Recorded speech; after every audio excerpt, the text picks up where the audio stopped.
Akşam şerifleriniz hayırlı olsun, hürmetli teleseyirciler. Efirde Yurt Nefesi tele yayını.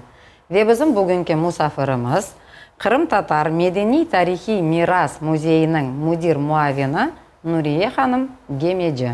Nuriye Hanım stüdyamızga hoş geldiniz. Sağ olunuz. Selamünaleyküm. Sağ olunuz davet ettiğiniz için. Siz de sağ olunuz gelgeniniz için. Sağ olunuz. Siz nasıl oldu siz mına bu muzeyde çalışıp başladınız? Ne sebep oldu? Ne bitirdiniz? Kayda okudunuz? Mına bu akta tanış etiniz özünüzü. Aslında men Uzbekistan'da çok yıl yaşadık. Anda da men dünyaya geldim. Son mektebini bitirip Самаркандский государственный университетке кірдім. Факультет какой? Факультет русской филологии. Коллеги. Да, факультет русской филологии. Работала какое-то время в школе, в такой хорошей школе города Самарканда.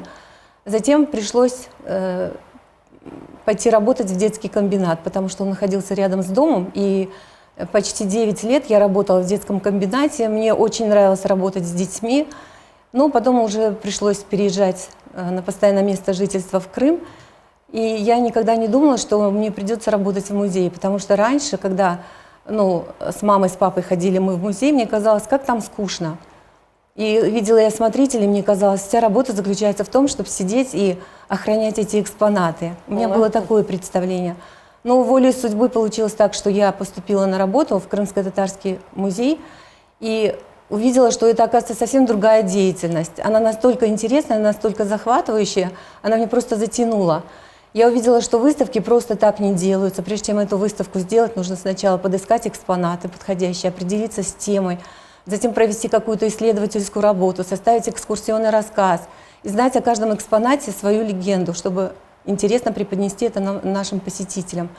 Ну и потом у нас вообще-то наш музей, он является таким научно-просветительским центром, и основной его задачей... Ну, единственный в своем роде. В своем роде единственный в мире, да, можно сказать. И одним из научно-исследовательских, можно сказать, учреждений. И основной, конечно, его деятельностью является поиск экспонатов, их сбор, изучение и сохранение. Ну и, конечно же, популяризация, публичное представление.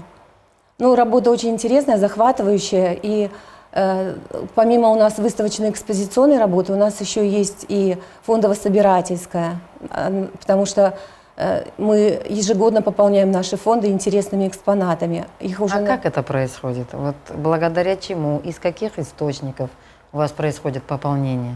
Ну, сначала мы ведем поисковую работу, например... Это сложно. Да, беседуем с нашими соотечественниками, беседуем, из разговора узнаем, что у кого-то там хранится интересный экспонат. Мы составляем адреса наших командировочек, потом обращаемся к этим людям и, конечно, работаем с ними.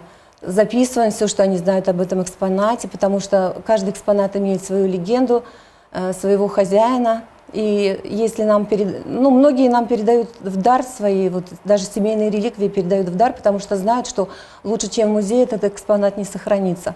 Правда. Иногда приходится делать закупки экспонатов. Нам министерство выделяет какую-то определенную сумму, и мы проводим закупку экспонатов. Помогают нам даже, некоторые спонсируют нам, спонсируют, чтобы мы приобрели. Да, Саусунлар спонсирует, и мы покупаем эти экспонаты тоже.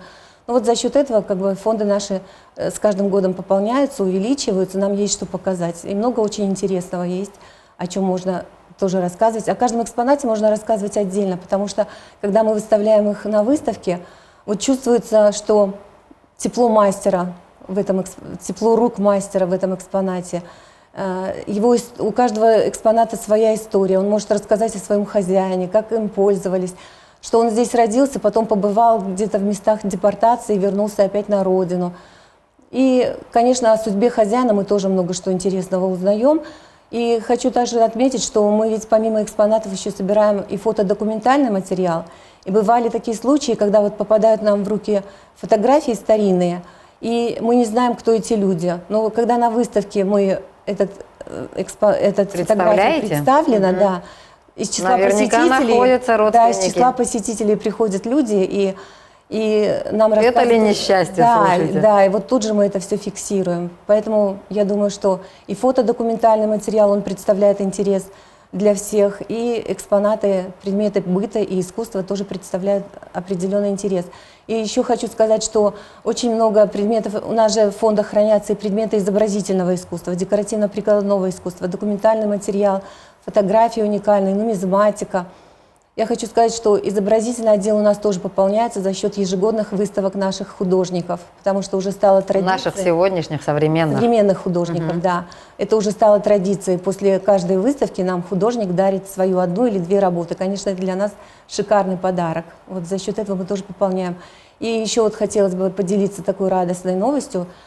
Совсем недавно нам была передана коллекция работ известного крымского художника Октября Федотова. Его дочь Ирина нам преподнесла вот такой шикарный подарок. Это около 90 живописных работ, потому что мы знаем, что Октябрь Петрович Федотов, он очень любил крымских татар, их историю, жил с ними.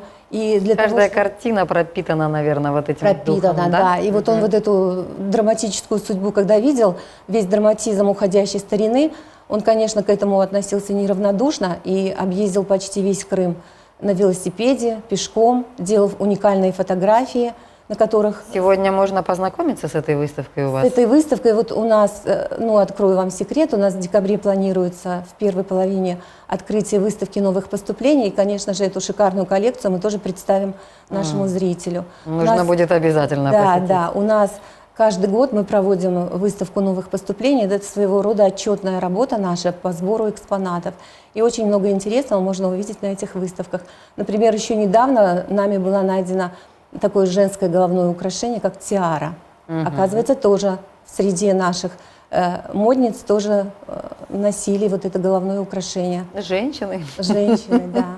Как без этого? Да, и нам известно, что вот в состоятельных семьях, конечно, это были более из дорогого металла выполнены, а в семьях среднего достатка уже, ну так, попроще, из золотого. Ну, по карману. Да, да. Каждый по карману. Ну, тоже очень интересное Это украшение. действительно, ну, это интересно, да, но должны ли быть какие-то особенности характера, я не знаю? Музейного сотрудника? Да, вот что-то отличать его. Я думаю, что... Пытливость ума, терпеливость, ну, я не знаю, может каждый работать музейным сотрудником? Нет, уже вот на нашей практике были люди, которые думали, что смогут работать в музее, но Не справились? не справлялись и уходили. Для того, чтобы быть музейным сотрудником, надо очень любить свою профессию. Я считаю, что это нелегкая профессия.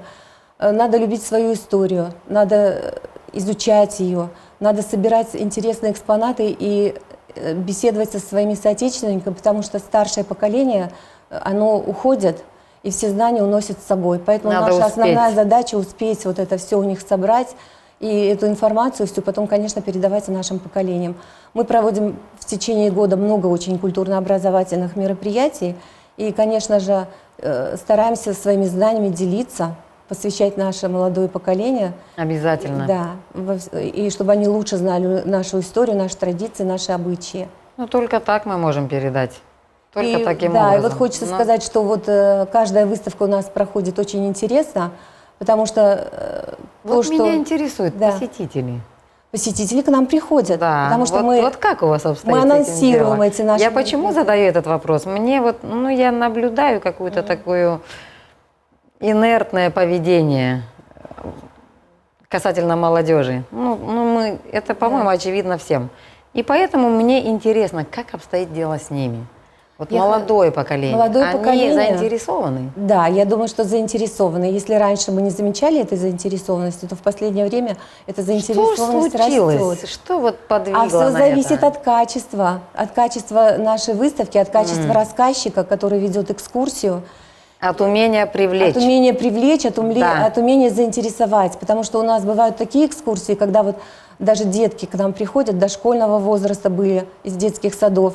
Они тоже уходят с такими уже, знаете, с хорошим настроением и говорят: у нашей бабушки я видела этот экспонат. Или я поеду домой и расскажу то, что я сегодня услышал.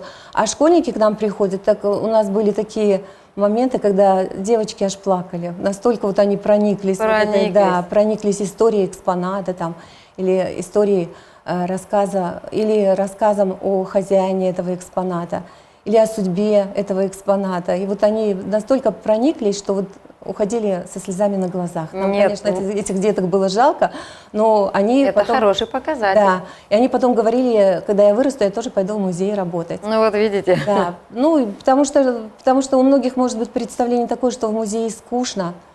Ну, что стоят эти предметы, и все. Да. Пришел на эту старину, посмотрел и ушел. На самом деле все по-другому. За каждой стариной своя история. Да, да. Совершенно верно. Нужно уметь преподать эту историю. Надо уметь завлечь. А вот сегодня, в рамках пандемии, у вас как обстоит дело? В рамках пандемии, конечно, посетителей меньше, потому что при входе обязательно нужно соблюдать требования Роспотребнадзора, а у многих нет QR-кодов. И, конечно же, мы их не нет разрешаем возможности. заходить. Да. Ну, а те, кто приходят с QR-кодами уже, или там с другими справками, они, конечно, проходят и экскурсии. Беспрепятственно прослушивают. сегодня можно посетить, познакомиться Если с есть, экспонатами. да, при соблюдении норм требований Роспотребнадзора. А вообще, кто курирует тематику выставок? Вот как это все у вас составляется в музее? У нас сначала, значит, собирается научно-методический совет. Мы работаем в течение года, каждый месяц собираемся и утверждаем план выставочной деятельности. Если выставку поддержали, пришли к полному согласию, есть нам что показать, есть о чем рассказать, тогда эта выставка включается. Ну и, конечно, мы свои выставки делаем тематические, например, связанные с какими-то памятными датами. Они у нас ежегодно проходят, например, посвященные Дню Победы, депортации крымских татар, посвященные нашим героям Отечественной войны. Памятные даты. Космонавтике, да. Вот, вот в этом году годовщина Исмаила Гаспринского. Да. Я думаю, что у вас... У нас был музейный урок. Обязательно к музейному уроку мы готовим и мультимедийную презентацию. Был разработан маршрут по памятным местам, связанным с Гаспринским. Проявили большой интерес экскурсоводы и туристические фирмы. Приходили к нам специально, чтобы послушать и посмотреть эту презентацию, связанную с Гаспринским. есть ли у вас еще такой вот опыт? Вы приглашаете кого-то для проведения лекций? Да, мы приглашаем. Так. Мы очень тесно сотрудничаем с нашими образовательными учреждениями. Мы приглашали и Наримана Абдуль-Ваапова, все его знают. Это наш, можно сказать, выдающийся ученый, кладезь наш. И были и другие лекторы у нас, например, из КИПУ много преподавателей, историков приходили и читали лекции. У нас практикуется это. Мы сами проводим тоже лекции, читаем лекции публичные, выезжаем по школам тоже и проводим тоже музейные уроки. У нас Шевкет Ходжа был, по-моему, в гостях. Они были тоже, Шевкет да, Ходжа да, Юнусов, потому я что помню, мы проводили была. тематические Да. вечера, творческие встречи, и, конечно же, они приходили, и тоже мы проводим семинары, конференции, на которых выступают наши преподаватели и делятся своими знаниями. Потому что мне кажется, что да, вот это то самое направление, которое мы должны продвигать. Есть, вот, к примеру, кафедра крымско-татарской филологии в Крымском федеральном университете. Замечательные литераторы преподают на этой кафедре. Я думаю, что этим тоже обязательно нужно воспользоваться и впредь, да, и приглашать. Мы тесно Я думаю, сотрудничаем что да. с ними. Они у нас принимают участие в наших конференциях, семинарах, мы на их конференциях и семинарах. Так что у нас сотрудничество с ними очень тесное. Это замечательно. Я думаю, что и это тоже определенный вклад Да. в развитие. Но скажите, пожалуйста, вот даты памятные, вы каким образом, посвященные, к примеру, дню рождения, каким образом проходит вот такое чествование? Такое памятные даты у нас проходят, конечно, мы серьезно подходим к этому, готовимся, заранее расписываем сценарный план, заранее у нас подготавливается человек, который будет вести это все, и готовим мультимедийные презентации, готовим выставки тематические в рамках этих памятных мероприятий. Ну и приглашаем, конечно, людей, которые, может быть, были когда-то знакомы с этим человеком. Очень интересно проходят у нас памятные мероприятия. Вот. Ну, например, если связанные с дважды героем Советского Союза Амедхана Султана, то у нас 2 раза в год. В день 1 февраля, это уже традиционно, мы обязательно проводим в музее Амедхана Султана в Алупке с возложением цветов. Здесь в Симферополе тоже с возложением цветов к памятнику Амедхана Султана. И ко дню рождения, 25 октября, мы тоже проводим. В этом году, например, очень интересно прошло, мы сделали телемост, связались с Каспийском, там находится 8-я школа-лицей имени Амедхана Султана. И получилось так, что они нас познакомили со своей выставкой, мы познакомили их со своей экспозицией, и школьники той школы рассказывали стихотворения, посвященные нашему герою, наши школьники рассказывали им. И, конечно же, знаниями об Амирхане Султане мы тоже поделились. Что-то они не знали из его биографии, что-то мы не знали. Вот этот совместный обмен знаниями тоже очень полезен. Мы вообще будем стараться устраивать Безусловно, да. налаживать вот эти связи со многими учреждениями из других городов. А что вот вы скажете по поводу музея сегодняшнего? Вот, к примеру, если мы возьмем ваш музей 10 лет назад и музей сегодняшний, в чем разница? Ну, что я хочу сказать. Если 10 лет... Ну, мы находимся в том же самом здании, в арендуемом. Пока у нас нет своего здания, но этот вопрос, я думаю, решится. Я тоже потому что так нам думаю. обещают, да. Ну и что у нас, например, расширилась выставочная площадь, у нас стало больше выставок. Если раньше у нас был один выставочный зал, в котором мы периодически меняли выставки, а это очень тяжелый труд, одну выставку менять на другую, и не все посетители успевают посмотреть на эту выставку, то сегодня у нас уже выставочная площадь расширилась, у нас стало больше выставочных залов, и выставки стали длительного характера, поэтому люди успевают прийти, познакомиться, увидеть и слышать. И у нас работает наш официальный сайт, на котором мы все время анонсируем наши мероприятия. У нас там и пресс-анонсы, и пост-анонсы, в общем. Сайт это, безусловно, Да. хорошо, но увидеть вживую, это все-таки, мне И в кажется... социальных сетях ВКонтакте, Да. в Фейсбуке у нас все это есть, наша страничка. Так Что меняет музей в жизни человека? Что такое музей для человека? Музей для человека, я думаю, тот, кто придет в наш музей, у него поменяется мировоззрение о музее, во-первых, об окружающем мире, ну, пополнит знания свои об истории, о культуре нашего полуострова, о его народах. Ну и, конечно же, я думаю, что человек полностью изменит свое отношение к музею. Для нас это самое главное. И мы проводим еще для детей, очень много проводим образовательных программ с проведением мастер-классов, различных мастер-классов. Детям это очень нравится. Вот ибру, например, древнейший вид искусства. Это живопись на воде. С удовольствием приходят Мне кажется, дети очень любят этот вид рисовать искусства. любят. Теперь у нас вот роспись на камушках. Тоже, если у нас тематическое какое-то мероприятие, посвященное какому-то празднику. То есть вы проводите вот такое мероприятие Да, у мы себя? проводим, да, мы дополняем, помимо образовательного мероприятия, у нас еще проводятся вот дополнения и мастер-классы. Это школьные детки? Это школьные детки, бывают из детсада детки приходят. Даже из тоже, детсада? Да, из детских садов тоже приходят. Ну, Но это хорошо, вы прививаете вот буквально с раннего детства любовь к искусству. Они должны же тянуться к вышивки этому. тоже, и вышивание Да. у нас было, и качество было. Поэтому родители с удовольствием к нам приводят своих детей и сами тоже принимают участие в мастер-классах. Такие тоже были взрослые люди. То есть для человека жизнь без музея, она не представляет интереса, вот как по вам. Вы так считаете? Да, мы так считаем, да. А вот вы представляете свою жизнь без музея? Что для вас музей?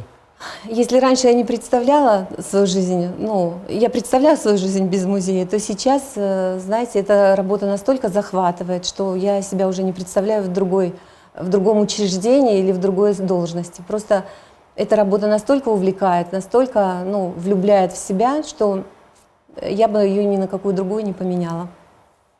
Никогда. Нет. Вот так вот вас и сегодня вы как филолог, нет желания вернуться в школу. Наверное, уже нет. Уже нет. Наверное, уже все. Ваша всё, стезя да. это музей. Да. Но это хорошо, значит, это ваше А в место. музее, потому что все равно с детьми приходится работать. Например, образовательные мероприятия, экскурсии для детей мы тоже проводим. Это опять же общение с детьми, видеть, смотреть, как у них глазки блестят, как они реагируют на все эмоционально. Это очень приятно, это тоже та же Да. работа. А вот имидж музея, он на кого, от кого зависит? Как менять имидж музея? Ну, имидж музея, я думаю, от коллектива зависит. Он Полностью должен- от всего коллектива? Ну да, смотря Да? как они свою работу будут преподносить, как будут рекламировать, как мы будем свою работу рекламировать. И, конечно же, как мы будем работать с посетителями. Мгм.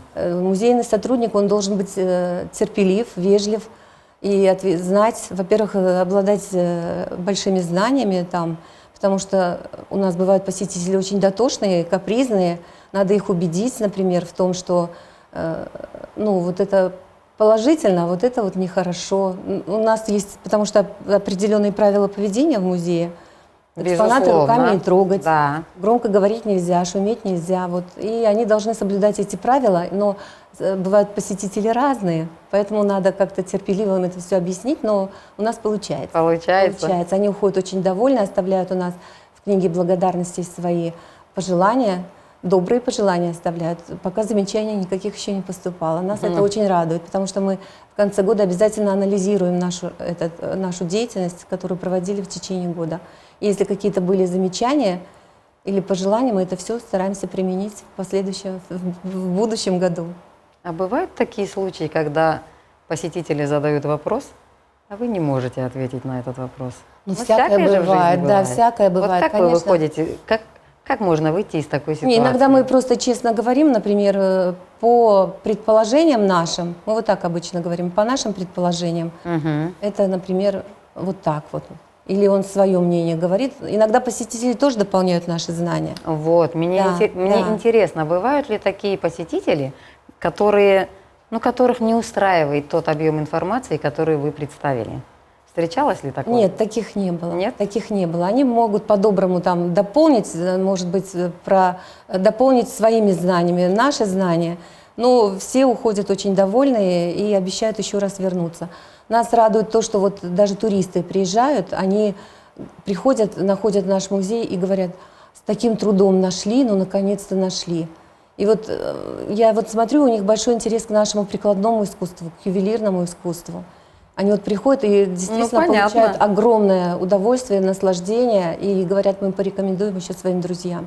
Туристы – это отдельная категория. Да, да. Это действительно тот зритель, которого вам надо привлекать. Я думаю, что у вас это замечательно получается, потому что мы видим, какой наплыв туристов у нас в Крыму. Но вот тот момент, что они с трудом нашли, я думаю, вот это, наверное, это нужно принимать во внимание. Да. Есть, да. Это старая часть города, да. Там, честно говоря, я не всегда могу найти, могу пройти мимо. Находят. Потому что, да, но находят. Но я думаю, что если вот Аллах сметет все, будет новое здание, да. Оно у нас предполагается где? Ну, в городе, конечно.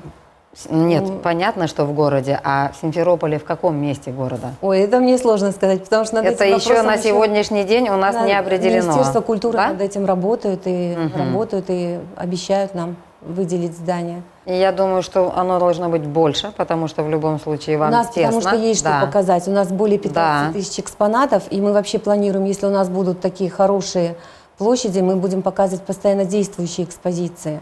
Это у нас и изобразительное искусство есть, что показать, и декоративное, прикладное, и период Великой Отечественной войны. И есть много чего показать, поэтому, говорю, у нас фонды такие, можно с учетом всего этого, я думаю, будет и территория соответствующая. Мы так думаем. И метраж будет такой, какой нужно. Потому что и подъезда нет особого, вот люди приезжают на машинах, и тоже это их немножко смущает. Но заходят, беседуют с нами, понимают, и с пожеланиями нам добра, удачи. Ну и передают из уст в уста. Да. И у вас, естественно, получается, что... И вот у нас недавно был такой случай, нас это очень обрадовало. У нас сотрудники также, помимо всего этого, занимаются еще и именами, которые незаслуженно забыты. Это наши, например, крымско-татарские архитекторы первой половины 20 века, довоенного периода. И мы в свое время обращались в архивы различных городов с просьбой, мы знали по нашим сведениям, что этот архитектор, наверное, долгую жизнь свою прожил в этом городе, другой в другом городе. Обращались в архивы этих городов с просьбой, чтобы они нам прислали информацию. И совсем недавно к нам пришел такой гость очень интересный, сходу показал письмо, которое мы написали в 2008 году, и сказал, что он сын нашего крымско-татарского архитектора Якуба Усинова. В свое время мы обращались в Пензу с просьбой, чтобы они прислали кое-какие сведения. И он нам такой интересный рассказ рассказал про своего отца. И вот мы дополнили свои знания. Подарил, конечно, брошюрку о своем отце. Ну вот, видите. Я думаю, это очень ценный. Поэтому наш труд, я думаю, не напрасен. Мы везде пишем, обращаемся. Если какие-то сведения нам присылаются, мы обязательно их и публикуем, и рассказываем, чтобы знали об этих людях, какой вклад они неоценимо вносили в свое время, и каждый из которых был профессионалом, и свой творческий потенциал, несмотря на тяжелые испытания, на суровые страницы истории нашей страны, они все-таки выдержали и реализовали себя как профессионалы. Ваш труд сродни археологам, честно. У нас, да. Я внимательно вас слушаю И думаю, что да, вы довольно так, вы копаете, ищете и находите. Да. Аллах олай кетірсін Алла разы ішіңізге. болсын, сау болыңыз. Фырсатнен пайдаланып, сейіржелерімізге насыл тілеклер олар еді, Нұрия ханым? Сіржелерімізге мен тілеймін бетте сағлық, селаметлік, чүнки шунчик пек ағыр заман. Вестейм сізге айтма чоқ сақ олыңыз, бізінен чалышасыз әр вақыт, біздің музейіміздің хадимлерінің давет етесіз, өзлеріңізді келесіз бізге мұсафірлікке. Ве беті серджелерімізге мен істейм айтмаға, бекім ескі ішялар олса, сирек сойлары, бізге идея етселер пек яқшы olur, чүнки тек біздің сергілерімізде ве мирасимізлерде мүлкін оларны көрме, ве ештіме олардың тарихын ве білге алмаға. Сағылы телесейіржелер, бүгінгі яйынымыз соңына етті. Кенеде біздерінен олыңыз, эфирде көрішкеніміз қадар, сағылықнен қалыңыз.